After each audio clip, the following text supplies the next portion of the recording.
A NASCAR Cup Series driver said something about New Hampshire Motor Speedway that should completely change how you watch Sunday's race. Cody Ware described it like this. New Hampshire, he said, has kind of turned into a pseudo-road course. They're doing so much shifting to navigate the flat corners that even the smallest change in RPM, whether downshifting into a corner or grabbing the upshift on the way out, affects the balance of the entire car. A pseudo-road course. On an oval. And if you've followed this channel, you know exactly why that phrase matters so much right now. Because there is one driver in that field whose entire specialist skill set is built around braking hard and downshifting into corners. Shane van Gisbergen. On almost every oval NASCAR visits, his famous technique has nothing to do. At New Hampshire, for the first time in months, it might. But here's the complication, and it's a big one. That same racetrack is the closest thing Joey Logano has to a home track.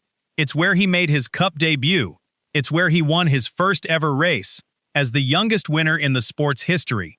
And he arrives there having won 2 of the last 4 races. So today, let's break down why New Hampshire is the strangest oval on the calendar, why it could finally suit Van Gisbergen, and why Logano might be the worst possible man to run into there. Stay with me.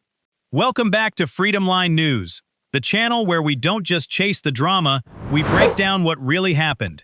If you're new, hit subscribe. This community is growing every week. Let's get into it.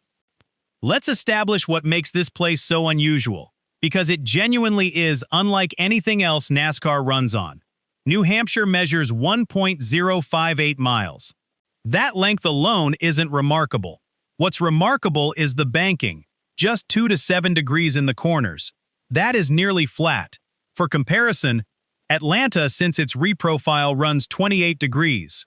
At a banked track, the geometry of the track itself helps hold the car through the corner, and drivers carry enormous momentum. At New Hampshire, there is no such help. The corners give you nothing, and those corners are connected by 2 straights, each about 1,500 feet long. So the rhythm of a lap is essentially a drag race down a long straight, then hard on the brakes to survive the corner at the other end, then repeat. For roughly 3 hours, over 301 laps, the physical toll of that is real. Entering turns 1 and 3, the front brake rotors glow bright red as drivers try to scrub off speed without locking the tires. Heat management over a long run becomes critical, because overheated brakes give you a soft pedal, and a soft pedal at a flat track means you're suddenly tight in the middle of the corner with nothing you can do about it. So let's connect that to Shane van Gisbergen and be precise about the argument, because it's easy to overstate. His technique, as we've covered, is this. He brakes with his right foot while blipping the throttle with the same foot, heel and toe, which frees his left foot to work the clutch. Because the skills being tested, heavy braking, precise downshifting, managing brake temperature, rotating a car that doesn't want to turn, are road racing skills. They just happen to be happening on an oval. Then on exit, if you get greedy with the throttle, the rear tires just spin across that flat pavement and you lose all your momentum down the next straight.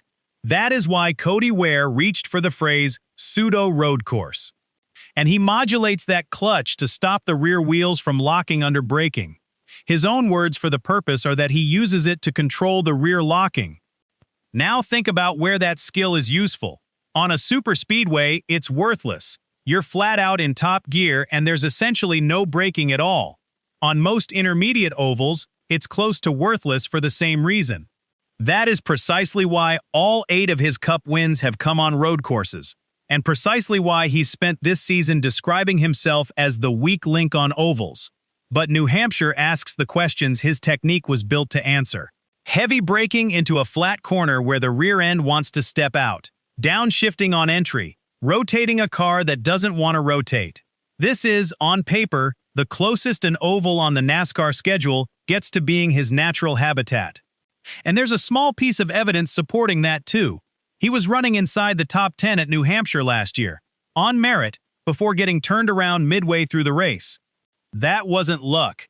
He had genuine pace there, except this racetrack belongs to somebody else, in about every sense that matters short of the deed. Joey Logano grew up in Middletown, Connecticut, roughly 75 miles from Loudon. He attended his first NASCAR race at New Hampshire when he was 5 years old. He made the first Cup Series start of his entire career there in 2008. And in June of 2009, at 19 years, 1 month, and 4 days old, he won his first ever Cup race there, beating four-time champion Jeff Gordon to become the youngest race winner in the history of NASCAR's Premier Series. The Associated Press later wrote that, for Logano, that track was his version of Daytona, and there's a lovely wrinkle to that history.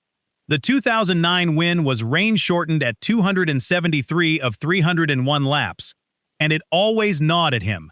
For years it was dismissed in some quarters as a bit of a fluke, and the rain robbed him of a proper victory celebration. So when he won there again in September 2014, he took the burnouts, drove a full lap holding the checkered flag, and admitted afterward he simply didn't want to come in, because he'd never been out in front of those fans on the front straightaway before. That's what this place means to him. And he isn't arriving quietly either. He took pole at New Hampshire last September, beating his own teammate Ryan Blaney by nearly 0.2 of a second. He won at North Wilkesboro last month. He won at Richmond last weekend. That's 2 victories in 4 races, from a driver who had only won once in his previous 56 starts, and he's climbed to 9th in the standings after sitting 20th at the halfway mark of the season.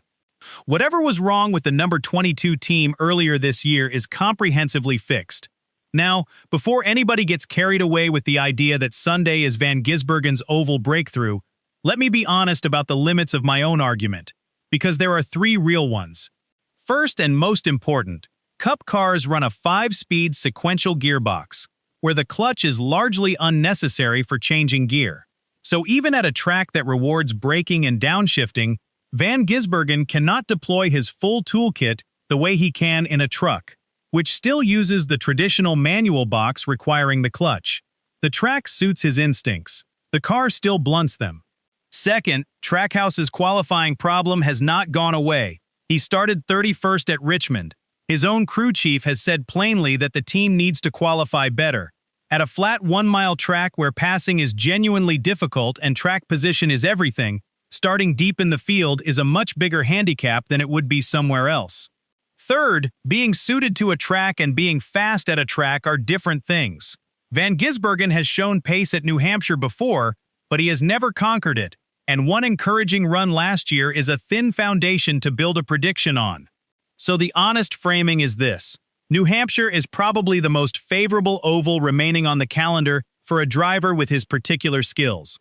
And it's simultaneously the home track of a 3-time champion in the middle of the hottest streak of his season. Those 2 things are both true, and they're pointing in opposite directions. And the stakes could hardly be higher for one of them. Shane van Gisbergen goes to Loudon, sitting 16th in the standings. 16th is the final transfer position into the chase. He is, right now, the last man in, with 50 points of cushion and only 2 races left. A strong run at New Hampshire effectively locks him in. A bad one leaves everything resting on Daytona, which is a lottery nobody can control. For Logano, the maths is much friendlier. He's 9th, comfortably inside, and everything from here is about seeding and momentum rather than survival. But this is the man whose entire reputation is built on peaking at exactly the right moment, arriving at the track he's loved since he was 5 years old, riding the best form he's had all year. So watch for 2 specific things on Sunday. Watch Van Gisbergen on corner entry, whether a flat track with heavy braking finally lets a road course specialist look comfortable on an oval. And watch Logano at the front, because if the pattern this channel has been tracking holds, this is precisely the sort of weekend where he wins again. So now I want to hear from you. Does a track driver's call a pseudo-road course finally give Shane van Gisbergen the oval result he needs to lock up a chase spot? Or does the sequential gearbox mean his advantage never really shows up? And can anyone beat Joey Logano at the place he's called home since he was 5 years old? Drop it in the comments, hit like, and subscribe to Freedom Line News, where we cover every NASCAR story with the detail it actually deserves. Thanks for watching. See you in the next one.